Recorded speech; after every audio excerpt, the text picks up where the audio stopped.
네, 우리 하나님 말씀을 함께 보도록 하겠습니다. 우리 사도행전 8장을 같이 볼까요? 사도행전 8장 26절에서 우리 40절까지의 말씀을 저랑 같이 교독하겠습니다. 26절입니다. 개역개정으로 우리 함께 한 절씩 교독하죠. 저부터 읽겠습니다.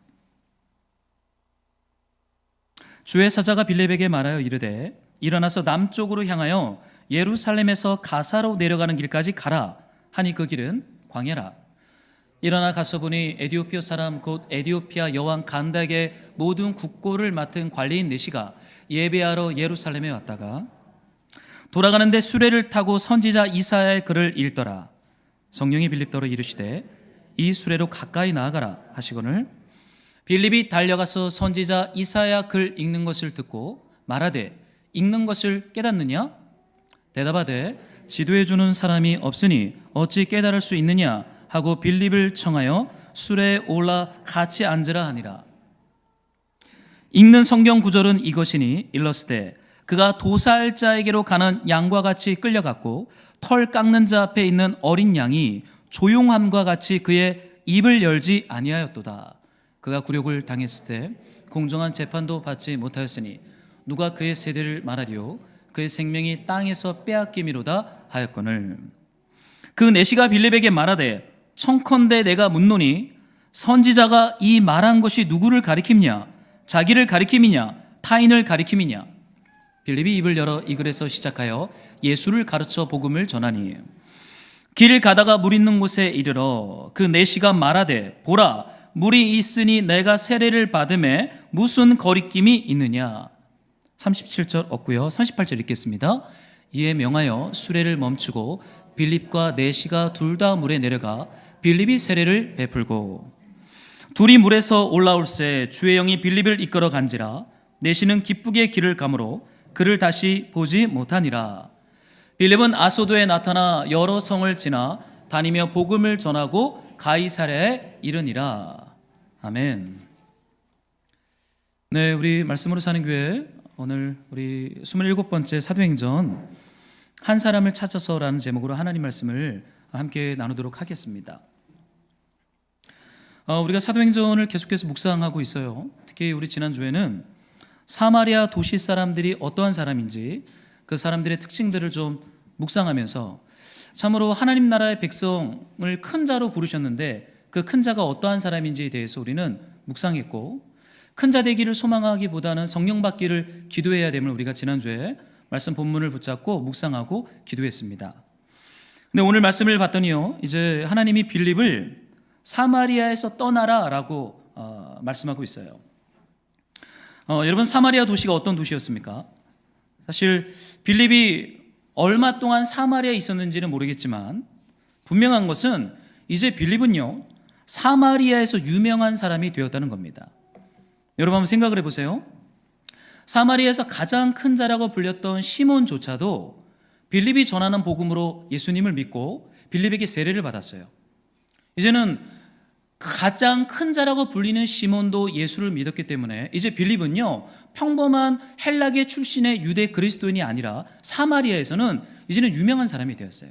그의 말에는 권세가 있고 영향력 있는 사람이 되었습니다. 누가 봐도 큰 자가 되었다라고 말할 정도로 빌립은 유명해졌다라는 것을 우리는 알 수 있어요. 그런데 여러분, 사마리아 도시가 어떤 도시였습니까? 어른에서 아이들에 이르기까지 모두가 다 큰 자가 되고 싶은 욕망으로 똘똘 뭉친 사람들의 도시가 사마리아예요. 여러분, 오늘날은요 어른들이나 아이들이나 다 큰 자가 되고 싶어 합니다. 이거는 뭐 어쩔 수가 없어요. 왜냐면요 어른들이 큰 자가 되고 싶어 하기 때문에 어른들을 보고 아이들이 학습하기 때문에 다 큰 자가 되고 싶어 해요. 저는 사마리아나 오늘 우리가 살아가는 세상이나 별반 다르지 않다라는 것을 고백할 수밖에 없어요. 여러분, 빌립은 그들의 관점으로 볼 때요 분명 성공한 사람이죠. 왜요?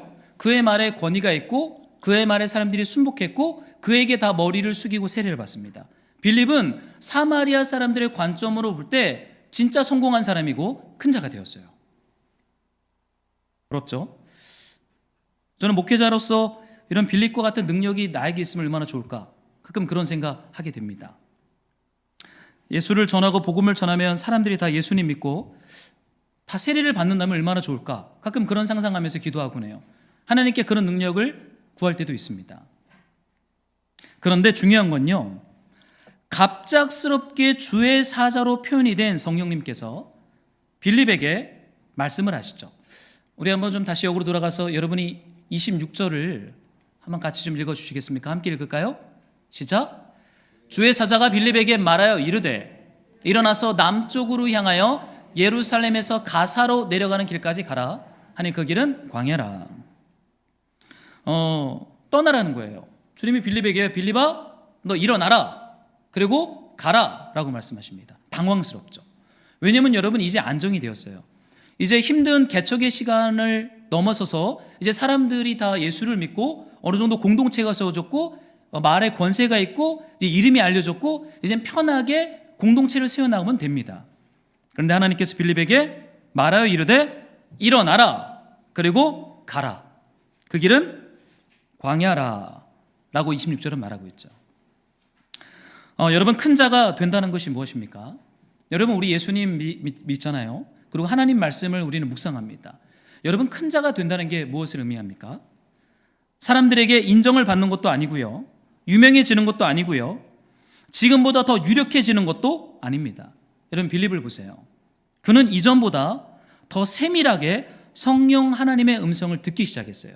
여러분 이게 큰 자입니다. 성경이 말하는 큰 자는요, 이전보다 더 세밀하고 섬세하게 하나님의 말씀을 들을 수 있는 귀가 열리기 시작하는 거예요. 그리고 그 말씀을 따라가기 시작하는 것, 여러분 이것이 성경이 말하는 큰 자, 큰 공동체, 하나님 나라의 백성임을 말하고 있어요. 여러분 그 말씀의 내용이 어떠합니까? 일어나라 그리고 가라고 말씀합니다. 여러분 잠자는 자들에게 있어서 일어나라는 말씀은요 정말 중요해요. 잠자는 자들에게 있어서는요.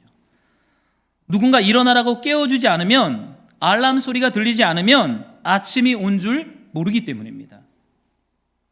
여러분 진짜 부유한 자, 진짜 큰 자는요, 일어나라 아침이 됐다라고 말씀하시는 성령 하나님의 음성을 듣고 잠자던 자리에서 일어나는 거예요.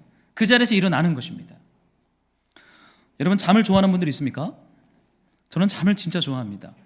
새벽 기도를 가려면 알람을 한 10개를 맞춰놔야 돼요. 1분 간격으로 끄고 이게 얼마나 힘든지 모르겠어요. 여러분 우리가 눌러 앉은 자리에 우리는요 본능적으로 계속 있고 싶어 해요. 그런데 하나님은요 일어나라고 말씀하세요. 아침이 됐다라고 말씀하십니다. 여러분 그 성령님의 음성을 듣고 일어나는 것이 큰 자가 되는 것이에요. 여러분 교회를 어떻게 정의합니까? 여러분 교회는요 일어나라고 크게 외치는 새벽의 파수꾼들이 여러분 교회입니다. 여러분 교회에 와서 위로받기를 원하세요? 여러분의 필요가 채워지기를 원하십니까? 교회는 그런 것이 아니에요. 교회는 좀 더 자라, 좀 더 자라, 괜찮다 이렇게 말해주는 기관이 교회가 아닙니다. 교회는요 이제 일어날 때가 됐으니 일어나라 라고 크게 소리 질러주는 파수꾼들의 공동체가 교회예요. 여러분 그런 교회가 좋은 교회예요. 내 필요를 채워주고 내 평안을 채워주는 교회를 넘어서 나를 마구막 흔들어서 깨워주는 사람들이 있는 곳, 여러분 그곳이 교회입니다. 사랑하는 동역자 여러분, 여러분을 흔들어 깨워주는 교회 공동체가 있습니까? 여러분 아무리 많은 사람들이 있어도요 나를 흔들어 깨워주는 사람이 거기 없으면 안 돼요. 그럼 위험해요. 누군가 나를 흔들어 깨워줘야 돼요. 지금 아침이 됐으니까 눈을 떠, 일어나, 학교 가자 라고 깨워줄 수 있는 사람들이 있는 공동체가 교회입니다. 교회는 예배 드리러 가는 곳이 아니에요. 말씀 들으러 가는 것도 더욱이 아닙니다. 교회는 서로 깨워주는 공동체예요. 여러분들이 저를 깨워줘야 합니다. 제가 말씀대로 살지 않을 때 성도님들이 저를 막 흔들어 깨워줘야 돼요. 목사님 정신 차리십시오. 지금 2년밖에 되지 않았습니다. 어디 휴가를 갑니까? 기도하세요. 이런 저를 흔들어 깨워주셔야 돼요. 저도 여러분들을 흔들어 깨워줄 것입니다. 위로도 해주겠지만 흔들어 깨워줘야 되죠. 왜냐하면 그게 사는 길이기 때문에. 여러분 주님께서 사마리아에서 일어나라고 빌립에게 말씀하세요. 왜입니까? 이제 사마리아는 제2의 예루살렘이 되었어요. 이제 사마리아는 더 이상 선교지가 아니에요. 예수 믿는 사람들이 많아졌고 직분자들이 세워졌고 예수님의 제자들이 세워졌어요. 제2의 예루살렘이 되었습니다. 충만한 예배가 드려집니다. 오히려 사마리아에는 예루살렘에 있는 박해가 없는 너무나 편하고 익숙한 삶의 자리가 되어버렸어요. 그것을 빌립의 이름은 어떻게 되었어요? 유명해졌죠. 큰 자가 되었어요. 그의 이름에 권세가 있어요. 그래서 주님은 빌립에게 일어나라고 말씀하고 있는 것입니다. 여러분, 큰 자가 될 수 있는 경제적, 정치적, 종교적 기반이 다 세워졌습니다. 그런데 성령님은 빌립에게 일어나라고 말씀하십니다. 일어나서 어떻게 하래요? 남쪽으로 예루살렘에서 가사까지 내려가는 길, 광야까지 가라라고 말씀하세요. 여러분, 이것이 성령의 메시지였어요. 빌립에게 찾아온 하나님의 말씀입니다. 여러분, 그곳이 어디예요? 예루살렘에서 가사까지 내려가는 길. 여러분, 거기가 어디입니까? 사마리아에서 가사까지 가려면요, 약 140km를 걸어야 돼요. 140km. 그곳은 1절에도 나와 있지만 사람들이 모여 사는 도시가 아니라 광야길입니다. 광야길. 사람들이 집을 짓고 살 수 있는 그런 편한 땅이 아니에요. 물도 찾기 힘들고 사람들도 만나기 힘든 곳입니다. 그런데 성령께서요, 사마리아에서 일어나 사람이 살지 않는 광야길로 가라 라고 말씀하고 있어요. 여러분, 한번 생각해 보세요. 빌립, 이 전도자의 입장에서 생각을 하면요, 이 하나님의 말씀은 굉장히 비효율적이죠. 그렇지 않습니까? 광야길에는 사람들이 없어요. 그리고 여러분, 성령은 사실 온 세상을 향한 하나님의 선교를 진행하는 선교의 영이잖아요. 그러면 전략적으로 사역을 해야 됩니다. 그렇다면은 광야길이 아니라 도시로 보내야 돼요. 예루살렘 도시나 안디옥 도시나 빌립보 도시나 어떤 도시로 보내야 되는데 사람들이 전혀 살지 않는 광야길로 가라 라고 빌립을 등 떠밀어서 도시를 떠나 광야로 집어넣어 버립니다. 거기는 사실 햇볕의 공격이 있는 척박한 광야고요, 사람들이 모이지 않는 광야 길가입니다. 여러분, 하나님께서 이렇게 비효율적으로 말씀하실 때가 있어요. 여러분, 하나님의 말씀을 따라 살면 꽃길만 걷는 건 아니에요. 내가 내 경험과 내 어떠한 삶의 지혜로 볼 때는 너무나 비효율적이에요. 거기 가면 망해요. 거기 가면은 손해를 입어요. 거기 가면 나는 잊혀져요. 그런데 하나님 뭐라고 말씀하세요? 거기로 가라 라고 말씀하십니다. 여러분, 빌립이 어떻게 결정합니까? 27절에 봤더니 일어나 갔다 라고 말해요. 여러분, 이게 큰 자예요. 이게 큰 공동체입니다.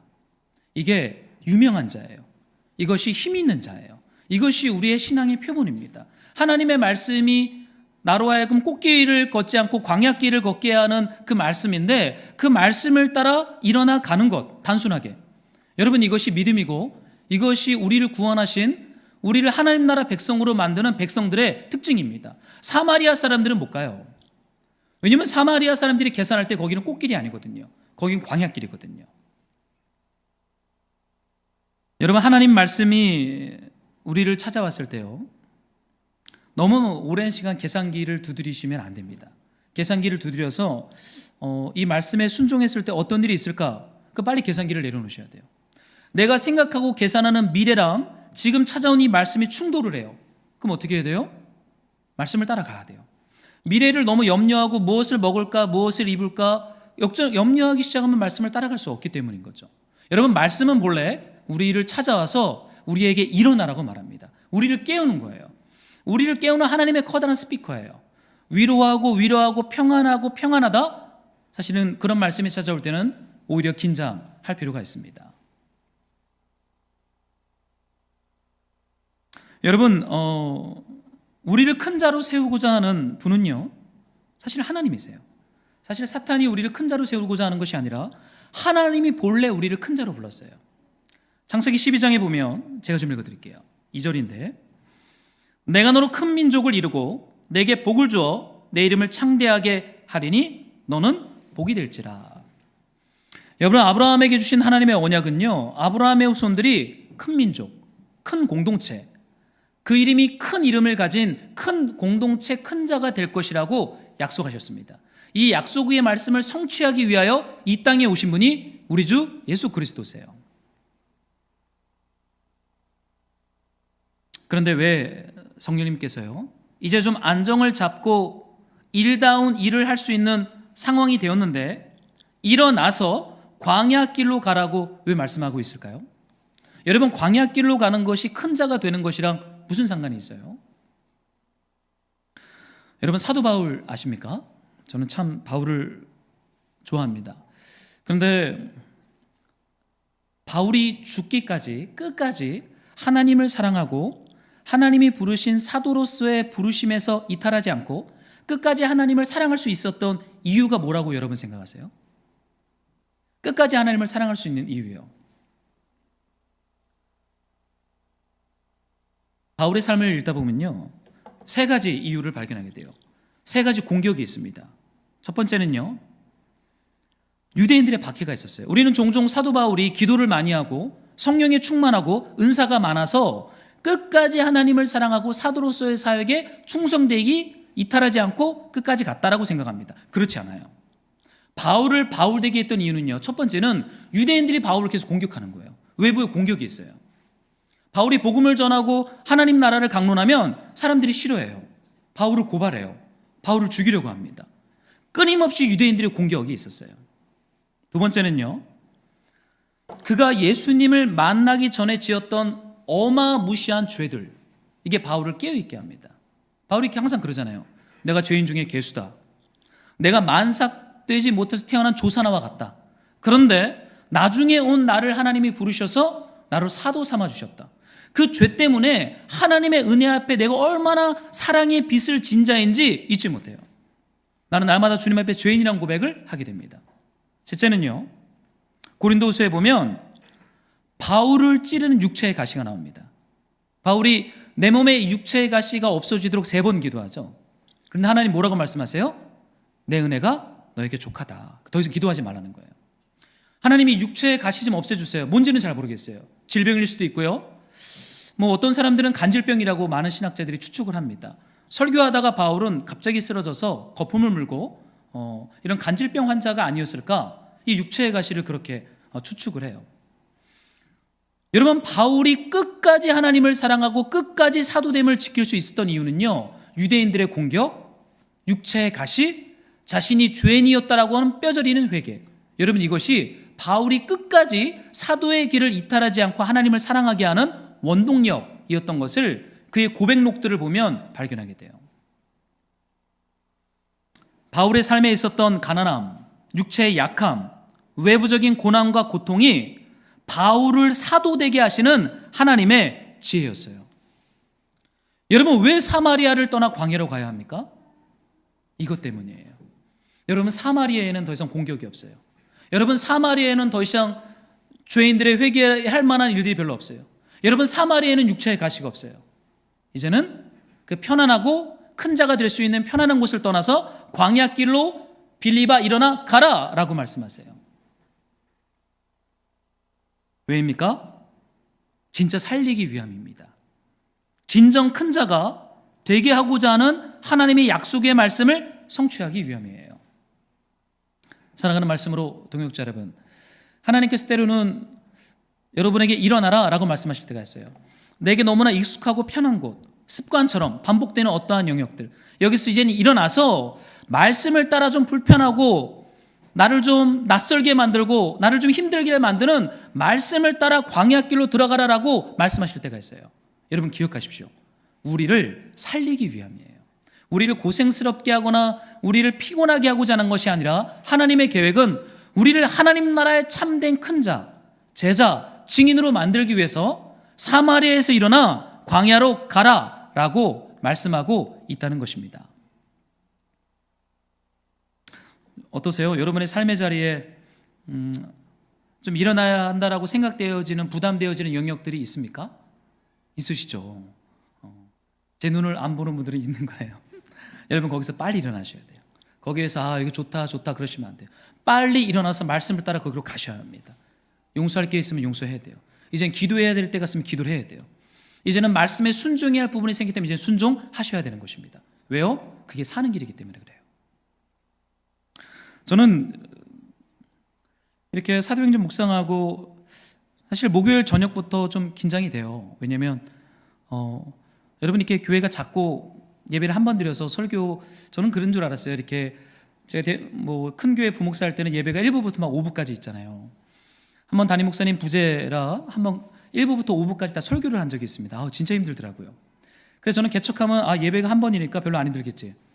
더 힘든 거예요. 목요일 저녁부터 긴장을 합니다. 설교를 어떻게 준비할 것인가, 본문을 읽고 본문을 서기하고 해석하고 또 다시 설교문을 쓰고 또 고치고 반복되는 그 일들을 이틀 동안 해요.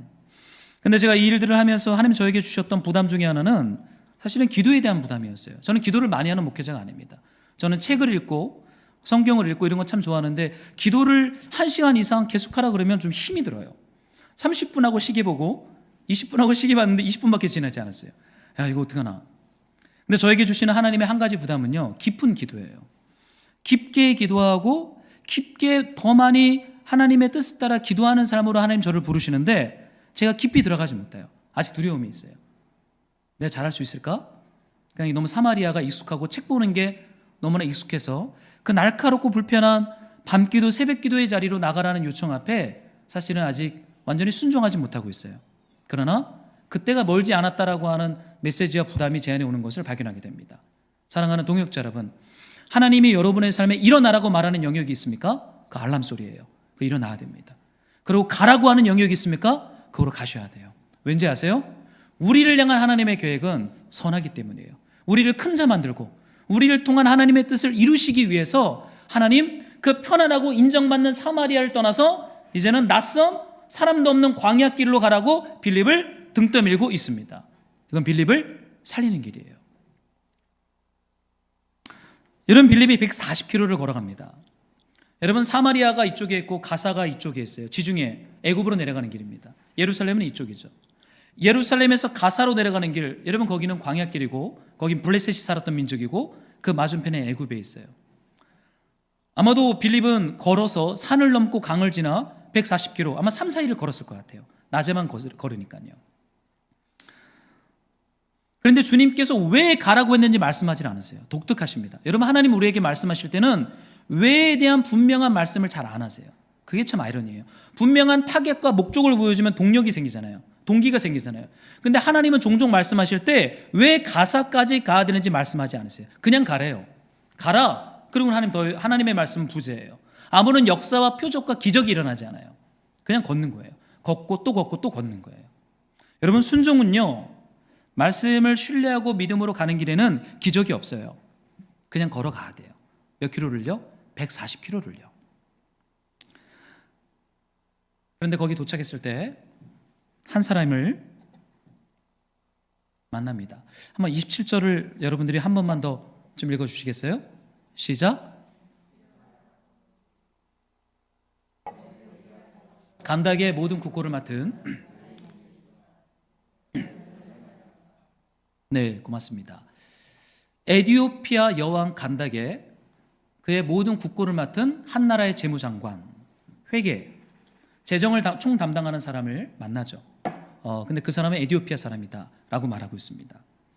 여러분, 성령께서 사마리아를 떠나 광야길로 140km를 걸어가라고 하신 이유는 바로 이 한 사람을 만나게 하기 위함이었음을 본문은 말하고 있어요.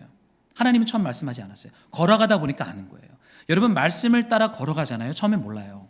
그러나 걸어가다 보면 하나님께서 왜 이 말씀을 하셨고 이렇게 하셨는지 알게 돼요. 그것이 무엇입니까?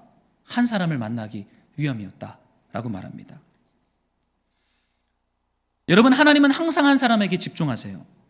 여러분, 말씀에 순종하고 말씀을 따라 걸어가면 한 사람을 만났어요. 여러분 어떨 것 같아요? 이것 때문에 나를 보내셨다고? 아닐 거야. 한 사람을 패스하고 아마 더 걸어갔겠죠. 좀 더 위대하고 놀라운 게 기다리고 있겠지. 여러분, 우리는 그래요. 우리는 지극히 작은 한 사람이 하나님의 응답이라는 생각 전혀 못해요. 하나님이 그곳으로 가라 했으니까 뭔가 다른 게 있을 거야. 에디오피아 사람 만났더니 당신 패스. 그리고는 내 경험과 내 미래에 예측 가능한 어떠한 걸 더 찾으러 더 내려갑니다. 근데 빌립은 이 사람이구나, 이걸 알아요. 여러분, 하나님은요, 한 번도 집단을 대상으로 하나님 나라 사역을 행한 적이 없어요. 여러분, 예수님의 사역을 보세요. 사람들을 우르르 모아놓고 집단을 대상으로 하나님 나라의 사역을 베푸십니까? 그러지 않아요. 항상 은밀함 가운데 비밀스럽게 한 사람을 만나시고 그 사람의 필요에 집중하시고 결국 그 한 사람을 구원하십니다. 이게 하나님의 일하시는 방식이에요. 우리 예수님이 일하셨던 방식입니다. 여러분, 하나님의 말씀을 순종해서 가면요, 이런 방식으로 한 사람을 만나게 될 거예요. 지극히 작은 한 사건을 만나게 됩니다. 여러분, 사도행전을 기록한 사람이 누군지 아십니까? 누가예요. 누가는 누가복음을 기록했어요. 누가복음을 기록하고 그 다음 사도행전을 기록했습니다. 본래는 한 권의 책이었습니다. 그래서 사도행전을 읽을 때 누가복음을 읽고 사도행전을 읽으셔야 그 문맥이 연결이 돼요. 그런데 여러분, 누가가 다른 복음서 저자들과 다르게 하나님을 표현할 때 독특한 방식으로 하나님을 표현한 구절이 누가복음 15장에 나옵니다. 그러니까 하나님에 대한 비유잖아요. 거기에 보면 양 100마리를 가진 목자가 있는데 99마리를 그냥 들에 두고 집을 나가 잃은 양 새끼 한 마리를 찾기 위하여 밤새 숲과 광야 길을 헤매는 목자를 기술을 해요. 그런 건 뭐라고 말해요? 99마리한테 별 관심을 안 둬요. 왜요? 집에 있으니까. 근데 집 나간 한 마리를 찾으려고 밤새 돌아다녀요. 이 목자가 누구다? 하나님이다. 잃은 양 한 마리에게 집중하는 하나님. 두 번째 비유가 드라크마 비유가 나오죠. 아마 결혼 지참금으로 10 드라크마를 준비했던 것 같아요. 이 당시에는 여성들이 결혼할 때 지참금을 준비해 가거든요. 그런데 동전 하나를 잊어버린 거예요. 한 드라크마를. 그 금액의 가치를 말하는 게 아니라, 그러니까 그 여인의 태도를 말하는데 그 여인이 어떻게 합니까? 그 본문을 보면요, 잃어버린 동전을 찾아내기까지 쉬지 않아요. 곳곳을 다 살림 가구들을 다 드러내고 이불 다 뒤집어, 옷장 다 뒤집어 엎고 그릇 다 뒤집으면서 동전이 하나가 어디 있나 찾을 때까지 쉬지 않는 여인을 봅니다. 찾고 나서야 내 동전 하나 찾았다, 동네 사람들이 그 기쁨을 나눠요. 이 비유의 초점은요, 찾을 때까지 쉬지 않는 이것입니다. 여러분, 하나님이 이런 성품의 하나님이세요. 한 사람, 잃어버린 한 사람, 잃어버린 한 존재를 발견하고 찾을 때까지 결코 쉬지 않는 분이 누구시다? 우리 하나님이시다. 이런 관점을 가진 사람이 누가이기 때문에 지금 누가가 사마리아를 떠나 광야길로 보냈는데 한 사람을 만났다? 동일한 문맥이에요. 이건 놀라운 사건입니다. 하나님의 응답이에요. 하나님이 이것 때문에 사마리아를 떠나서 광야길로 내려갔음을 분명히 누가는 보여주고 있죠. 여러분, 성령의 음성을 듣고 모든 것을 버리고 광야로 갔는데 무엇이 기다리고 있어요? 한 사람이 기다리고 있어요. 이게 응답입니다. 하나님은 그 한 사람을 찾기 위하여 도시를 떠나 광야로 들어가라고 빌립을 부르셨어요. 여러분, 이 말씀을 따라가면서 이 빌립이 뭘 배울까요? 한 사람을 향한 하나님의 마음을 배우기 시작합니다. 여러분, 한 사람이 무슨 가치가 있어요? 그렇게 사람이 많은데 개척을 하면서 제가 배운 것 중에 하나는 한 사람이 얼마나 귀한가라는 하나님의 마음을 저는 배우고 있어요. 얼마나 귀한지 몰라요. 부목사 할 때는 교구 식구분들 이름도 다 못 외웠어요. 너무 많아서 400세대 뭐 어떻게 다 외워요. 신방 갈 때만 교족부를 뒤져서 아이들 이름 출력을 해서 신방 노트에 그걸 넣어서 갑니다. 아이들 이름 생각 안 나죠? 그럼 살짝 보는 거예요. 아, 누구구나. 이름을 불러줘야 좋아합니다. 이사를 가서 성도들이 떠날 때 별로 감정의 변화가 별로 없었어요. 개척을 하면요, 한 사람이 보입니다. 여러분, 광야에 나가면요, 한 사람이 보입니다. 하나님의 마음이 보입니다. 한 사람을 찾으려고 하늘 보좌를 떠나 이 땅에 오신 그 하나님의 사랑과 은혜가 보이기 시작합니다. 성령의 음성을 듣고 광야로 들어가면. 제가 지금으로부터 한 15년 전이죠. 26살 때 겨울이었어요. 그때 제가 섬기던 선교단체 사람들과 함께 약 3개월간 서부 경남 지역에 전도회 여행을 떠난 적이 있습니다. 그때 26살 겨울이었죠. 12월에 출발했어요. 배낭을 메고 서울에서 서부 경남의 진주를 기점으로 산청, 합천, 서부 경남의 17개 도시를 3개월간 돌아다니면서 전도를 할 때였습니다. 그때 7명의 청년들과 함께 떠났어요. 비장했죠. 그때는 청년이니까 얼마나 마음이 비장해요. 정말 비장하게 갔어요. 진짜 백 몇십만 원 가지고 우리가 3개월 동안 전도하다 죽을 수도 있다. 막 이렇게 서로 고백하면서 비장한 마음으로 내려갔습니다. 근데 제가 그때 저는 하나님이 큰 걸 보여주고 큰 사건을 보여줄 거라고 생각하고 기대를 했어요. 근데 그때 진주를 기점으로 저희가 산청에 들어갔는데, 합천을 지나 산청에 들어갔는데, 산청에 있는 한 작은 산골짜기 교회가 저희한테 일주일간 숙소를 빌려줬습니다. 거기서 묵는데요, 이제 팀을 짜서 2사람씩 산청 마을에 전도를 하러 우리가 젊은이들이 나간 거예요. 근데 제가 마을을 돌아다니는데 사람들이 안 보여요. 워낙 산골이라. 근데 저기 절이 있길래 우리 절에 한번 구경하러 가자. 제 짝이랑 참 독특하죠. 전도회로 갔는데 절에 가요. 참 그때는 절을 위해 기도하자. 막 약간 그런 비장한 마음이 있었어요. 여기 하나님 나라가 임하도록 기도하자. 그래서 갔습니다. 절을 다 산책을 하고 이제 나오는데 그 입구 바위에 어떤 한 중년의 남성분이 앉아서 이 오수를 째고 계시는 거예요. 그 모습이 참 독특해서 제가 전도관 짝이랑 그분에게 찾아갔습니다. 가까이 가서 보니까 머리 여기저기에 피멍 자국과 얼굴이 누가 봐도 알코올 중독인 것을 발견하게 되었어요. 그래서 인사를 하고 서울에서 온 학생들입니다. 어떤 들 여기 계세요? 이렇게 얘기를 하는데 이분이 말을 잘 못해요. 그래서 곧바로 우리가 예수님 얘기를 시작했더니 이분이 환하게 웃으며 자기 방으로 들어오라는 겁니다. 그래서 그 절에서 그분에게 내준 작은 방에 우리가 전도팀 2명이 들어갔어요. 이분의 이야기 보따리를 풀기 시작하는데, 서울에서 노숙자 생활을 하다가 이제 알코올 중독이 되어서 살아야겠다라는 마음을 가지고 숙식을 해결해 주는 곳을 찾다가 서울에 있는 교회들에 갔는데 다 거부를 당했다는 거예요. 그래서 숙식을 해결해 주는 곳을 찾다가 소문을 듣고 이 산청에 있는 절간에 왔는데 자기에게 작은 방을 절간이 내줬다는 거예요. 아, 그러시냐고. 그러면 자기 가방 깊은 곳에서 뭘 하나 꺼내서 우리한테 보여줍니다. 성경책이었어요. 우리가 좀 놀랬죠. 절에 묵는 알코올 중독자, 노숙자가 성경책을 보여주니까. 이게 뭡니까? 제가 그랬더니 부모님의 유산이라는 거예요. 아, 그러시냐고.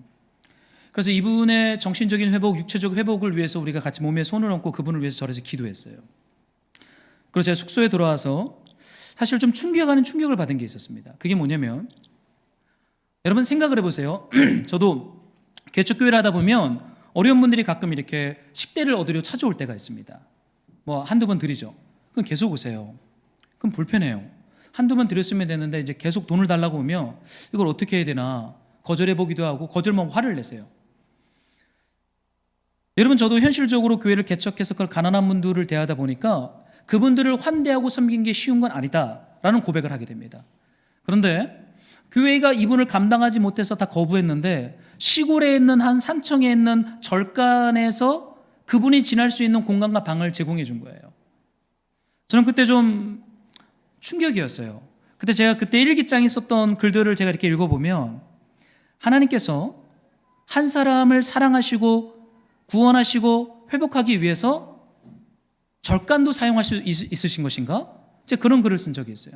교회가 문턱이 너무나 높고 병든 자, 알코올 중독자들이 오기에는 문턱이 너무 높다 보니까 시골에 있는 한 절간에서 그 망가진 사람을 보다듬을 수 있도록 하나님이 우상을 섬기는 망가진 종교를 통해서도 하나님 일하시는 것인가? 제가 일기를 썼어요. 그리고 제가 거기다가 문턱을, 그때는 저는 교회 개척에 대한 생각도 안 했고 그때는 일반 대학생이었어요. 교회가 문턱을 낮춰야 된다. 누구든지 쉽게 들어올 수 있어야 된다. 그 글을 썼던 일기장을 본 적이 있습니다. 제가 그때요 3개월의 전도 여행에서 다 기억나지 않아요. 근데 그 사건을 잊지 못해요.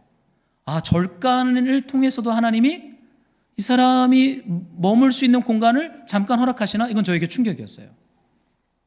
여러분, 하나님은요 한 사람에게 집중하세요.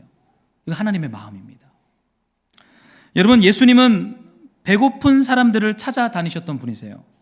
종교적으로 출교를 당해서 더 이상 하나님의 총회에 들어올 수 없는 그 시대에 도둑 취급을 받았던 세리들, 창녀들, 그 당대의 저주를 받아서 병든 사람들, 부정한 맹인들, 귀가 막힌 사람들, 일어나 걸을 수 없는 안진뱅이들, 그들에게 우리 예수님 가서 뭐라고 말씀하십니까? 밥 먹자 그래요. 밥 먹자.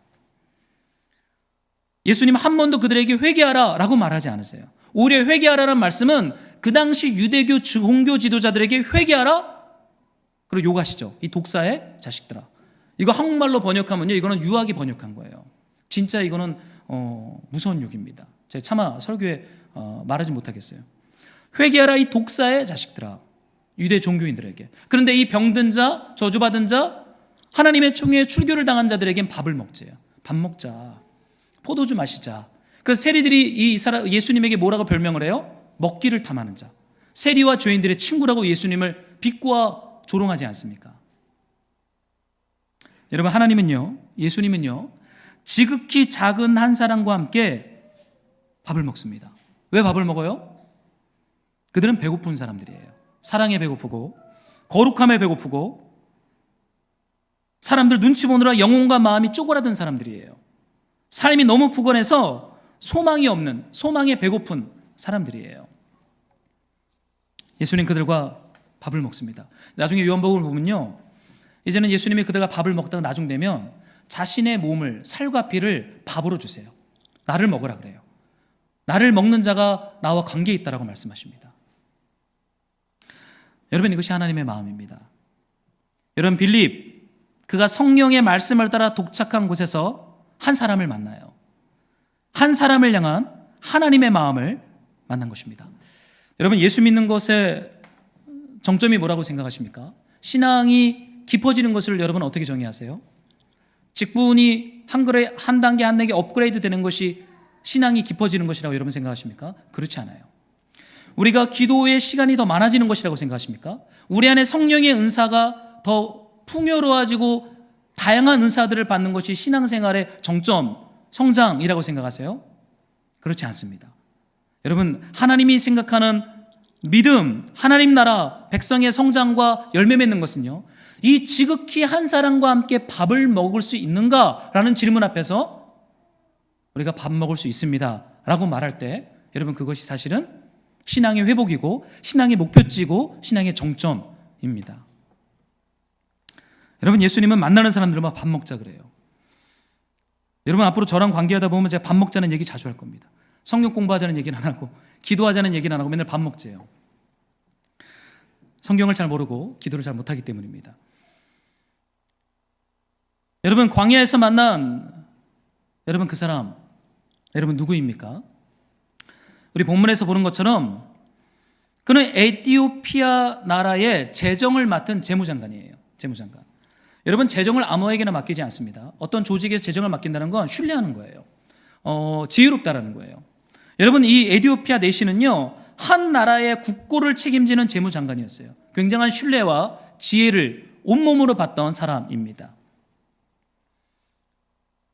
진짜 큰 자였고요, 사람들에게 존경과 존중을 받는 사람이었어요. 근데 이 사람이 예루살렘 성전에 예배를 하러 온 거예요. 여러분, 에티오피아가 어디냐면요, 애굽 한참 아래에 있습니다. 북아프리카. 여러분 생각을 해보세요. 애굽에서 예루살렘도 먼데 애굽에서 한참 아래 북아프리카에 있는 에티오피아에서 수레를 타고 예루살렘까지 오려면요, 수백 킬로예요. 수백 킬로. 여러분, 에티오피아에서는 예배를 못 드립니까? 예배는 어디서나 드릴 수 있죠. 수백 킬로 되는 그 먼 거리를 떠나서 예루살렘 성전까지 찾아온 데에는 무언가 이유가 있어요.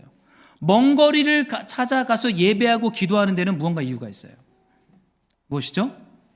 이 에티오피아 내시 재무장관은요, 인생의 갈증, 배고픔, 목마름이 있었던 거예요.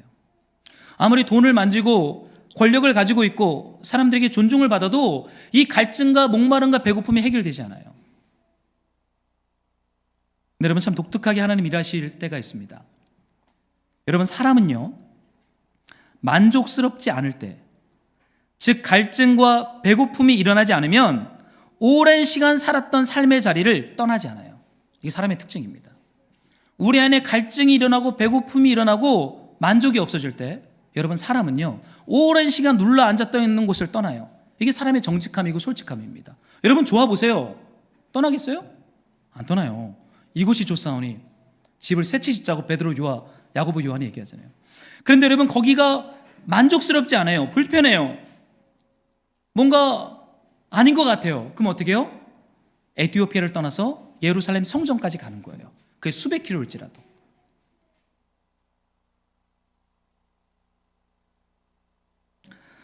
저는 성령께서 말씀하시는 음성을 빌립이 들었던 것처럼 에티오피아 재무장관도 들었던 것을 발견해요.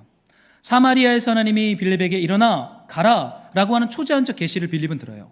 그런데 에티오피아 내시는요 이런 초자연적인 성령의 음성을 듣진 않지만 여기가 불편해요. 이거 아닌 것 같아요. 너무 목말라요. 만족스럽지 않아요. 이 불편함이 무엇입니까? 성령의 말할 수 없는 탄식. 그 탄식이 우리 영혼 안에 이런 삶은 아니야, 이건 아니야 라고 하는 이 목마름과 이 고통과 탄식을 사람 안에 일으키죠. 여러분, 그것이 하나님의 음성이 되곤 합니다. 여러분, 성령님의 음성은 초자연적인 신비한 방식으로만 다가오는 것은 아니에요. 우리 삶에 걸려 넘어지는 상황들 앞에서 예상치 못한 불만족이 일어나게 하세요. 그런 방식으로 성령이 우리에게 말씀하실 때가 있어요. 로마서 8장에 보면 말할 수 없는 성령의 탄식이라는 표현이 나옵니다. 목마름, 불평, 불만족스러움. 여러분, 이것은 우리에게 일어나라고 말씀하시는 하나님의 어떠한 메시지, 콜링, 부르심입니다. 여러분, 새로운 길을 언제 갑니까? 지금 여기가 만족스럽지 않을 때. 제가 개척을 결정하게 된 것은요 목말라서예요. 부흥하는 교회, 성장하는 교회, 그건 두 번째예요. 그 큰 관심 없어요. 저희가 진짜 관심 있었던 건요 이렇게 사는 것은 사는 게 아닌데 라는 거였어요. 내가 목사로 사는데 이렇게 사는 것은, 이렇게 살려고 내가 목사가 된 건 아닌데 라는 깊은 불만족, 깊은 갈증, 깊은 목마름이 저를 찾아오기 시작했어요. 교구 목사 몇 년 차예요. 부족함 없었죠. 연봉도 너무 교회가 잘해줬고 모든 복지도 교회가 너무나 잘해줬기 때문에 부족함이 없어요. 아이들 생일 저도 있는데 성도님들이 아이들 생일을 챙겨줘요. 부족함이 전혀 없어요. 그런데 이렇게 사는 건 아닌데 라는 갈증과 목마름이 제 안에 일어나요. 이건 뭐였습니까? 그 당시에는 그것이 저에게 고통이었지만 그 동전의 양면처럼 반대편을 보면요 일어나라 라고 말씀하시는 성령의 메시지인 거예요. 갈 곳이 있다 라고 말씀하시는 하나님의 부르심이에요. 여러분, 우리네 삶에 불만족이 있어요? 불편함이 있어요? 고통이 있어요? 일어나라는 하나님의 메시지예요. 그리고 우리를 보내실, 우리를 진짜 큰 자, 진짜 하나님 나라 백성 만들고자 보내고자 하는 부르심이 있다는 걸 여러분 기억하셔야 돼요. 하나님은 신비하게 일하세요. 제가 로마서 8장 23절을 좀 읽어드릴게요. 그뿐 아니라 또한 우리 곧 성령의 처음 익은 열매를 받은 우리까지도 속으로 탄식하여 양자 될 것 곧 우리 몸의 속량을 기다리느니라. 여러분, 우리 속에 탄식이 있대요.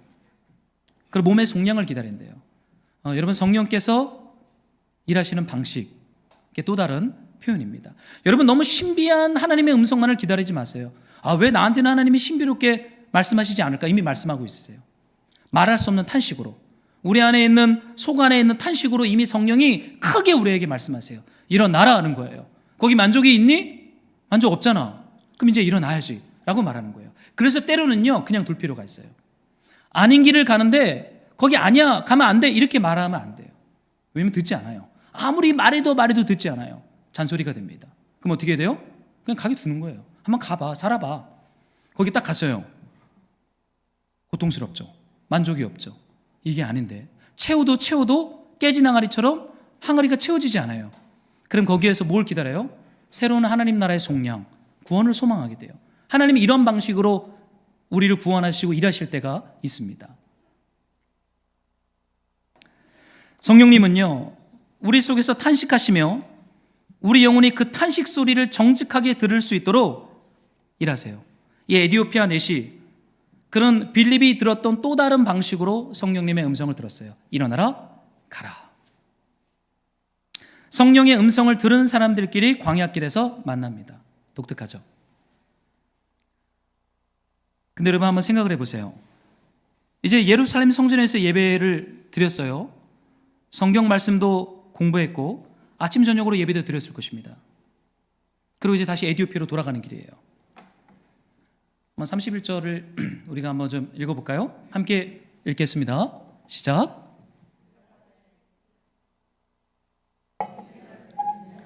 빌립을 청하여 수레에 올라 같이 앉으라 하니라. 여러분, 목마른 사람, 인생에 만족이 없는 사람, 고통을 가진 사람이 예루살렘 성전에 만족을 찾아서 갔어요. 이제 좀 그 피곤함을 벗고 쉼을 찾으러 갔어요. 근데 예배를 수일 동안 드리고 에티오피아로 돌아가는 길에 지금 이 에티오피아 재무장관의 마음이 어떻습니까? 샬롬, 안식, 구원을 받았나요? 뭔가 해결되지 않은 고민, 고통을 가지고 있죠. 지도해 주는 사람이 없으니 어찌 깨달을 수 있느냐, 이렇게 얘기를 해요. 나를 지도해 주는 사람이 없어서 예루살렘 성전에서 아무리 예배를 드리고 유대교 랍비들에게 말씀을 들어도 내가 깨닫지를 못했다. 지도해 주는 사람이 없으니 내가 깨닫지 못했다. 고통스러운 고백을 빌립에게 던집니다.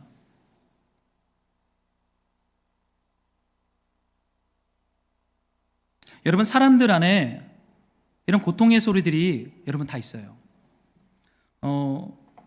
여러분, 교회는 이런 고통의 소리를 가지고 있는 분들에게 가야 하는 하나님의 몸입니다.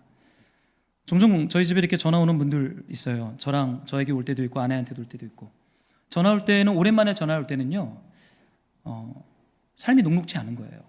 삶에 뭔가 갈증과 목마름이 있어요. 요즘은 저는 그런 분들을 위해서 기도해요. 가끔 오랜만에 전화 왔는데 그 삶의 이야기를 다 하진 않지만 그 안에 고통과 목마름과 해결되지 않는 소망 없음이 느껴지는 분들, 동역자들이 있어요. 그분들을 위해서 기도합니다. 마치 이 에티오피아 내시아 같아요. 지도해 주는 사람이 없으니 내가 깨닫지를 못한다. 삶의 고통과 무게를 가지고 있는 거예요. 그런데 성령께서 뭐라고 말씀하세요? 한번 29절을 좀 여러분 읽어주시겠습니까? 시작. 수레로 가까이 나아가라. 여러분, 성령 하나님께서 두 번째 말씀하세요. 고민하는 사람이 타고 있는 수레에 가까이 나아가라 라고 얘기합니다. 고민하는 사람이잖아요. 인생에 소망이 없는 사람이잖아요. 재무장관이면 뭐예요? 돈과 권력이 있으면 뭐예요? 이 고민이 해결되지 않는데. 여러분, 사람은요 철저하게 상대적입니다. 절대적이지 않아요. 우리는 큰 재정과 권력을 가지고 있으면 행복할 거라고 생각하죠. 그 사람들을 만나보세요. 그 사람 개인의 문제와 고통이 해결되지 않으면요 그 사람들도 지옥을 살아요. 참 독특해요. 여러분, 행복은 절대적이지 않고 상대적입니다. 진리는 절대적이지만 행복은 상대적이에요. 그런데 성령께서 뭐라고 말씀하세요? 고민으로 가득 차 있는 그 사람이 탄 수레로 가까이 가라 라고 빌립에게 얘기해요. 여러분, 여기서 가까이 가라는 단어는요 원문을 보면 딱딱한 접착제로 딱 붙이다 라는 뜻이에요. 고민하는 사람 곁에 가서 딱 달라붙어 라고 성령께서 말씀하십니다. 여러분, 고민하는 사람 곁에 딱 달라붙어 본 적 있으세요?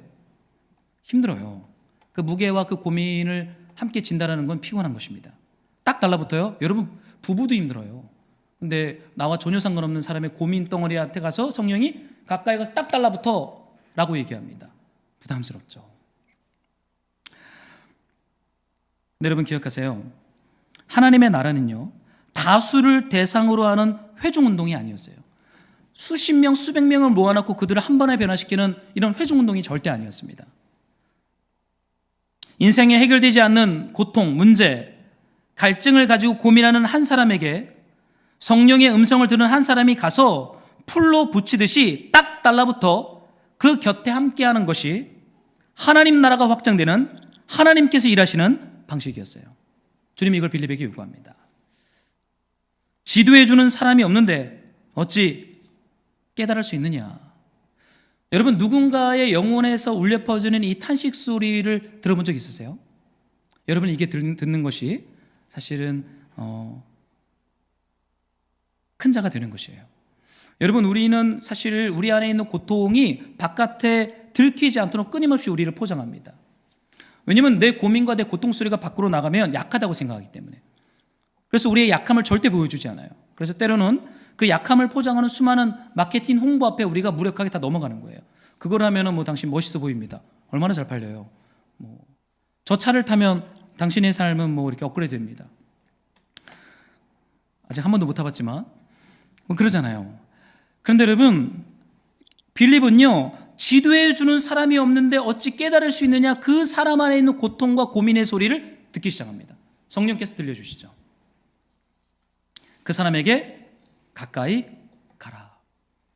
사랑하는 말씀으로 동역자 여러분, 하나님 나라의 제자, 증인은요, 누군가의 보이지 않고 들리지 않는 탄식 소리를 들을 수 있는 자리까지 가까이 나아가는 사람입니다.